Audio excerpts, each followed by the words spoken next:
Binuntutan at nilapitan ng helicopter na yan ng People's Liberation Army Navy ang eroplano ng Bureau of Fisheries and Aquatic Resources o BIFAR sa ibabaw ng Bao de Masinloc kaninang umaga. Kasama ng Philippine Coast Guard o PCG, nagsasagawa noon ang BIFAR ng Maritime Domain Awareness Flight.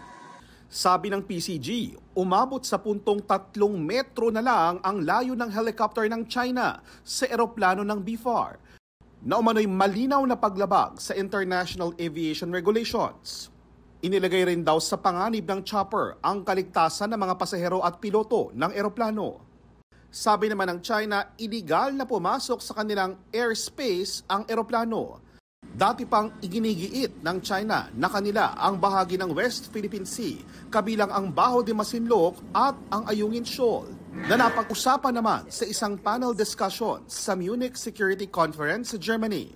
Naungkat ang alegasyon ng China na ipinangako umano ng Pilipinas ang pag-aalis ng nakasadsad na BRP Sierra Madre sa Ayungin Shoal. Sa harap ng mga ministro ng iba't ibang bansa, itinanggihan ni Foreign Affairs Secretary Enrique Manalo, sabay giit na may karapatan ng Pilipinas doon batay sa UNCLOS at 2016 Arbitral Award. There was never any promise to take out the ship. But what we should really take account of is, why is there such a huge presence of Chinese Coast Guard vessels around Ayungin Shoal? I mean, that's the question. That was the reference I made earlier. That shoal is only 70 nautical miles from Philippine territory, yet it's hundreds of miles away from Hainan Island. Itinama rin ni Manalo ang tanong ng moderator na di umano may mga bansang nagsasabing tila masyadong ipinagtutulakan ng Pilipinas ang issue ng West Philippine Sea sa China.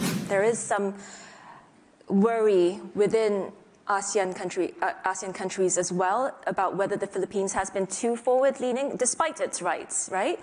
Has been too forward-leaning in terms of pushing back against China. I've never heard that discussed. That's something that's being, I think, floated around. But I don't understand why countries would consider our actions provocative. Many countries in the region have come out and support the Philippines. We have Japan, Australia, Republic of Korea, Canada, many EU countries, New Zealand, Republic of Korea. I think these are countries who feel that what we have been doing is in accordance with international law. And I haven't heard any country really come out against what we've been doing except for one. Ang 2016 Arbitral Award ang nagbasura sa 9-dash line na ginagamit ng China sa pag-angkin ng bahagi ng West Philippine Sea. Wala pang tugon ng China sa mga nabanggit ni Manalo sa Munich. Para sa GMA Integrated News, ako po si JP Soriano, ang inyong saksi.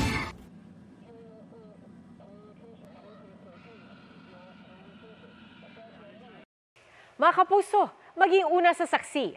Mag-subscribe sa GMA Integrated News sa YouTube para sa iba't ibang balita.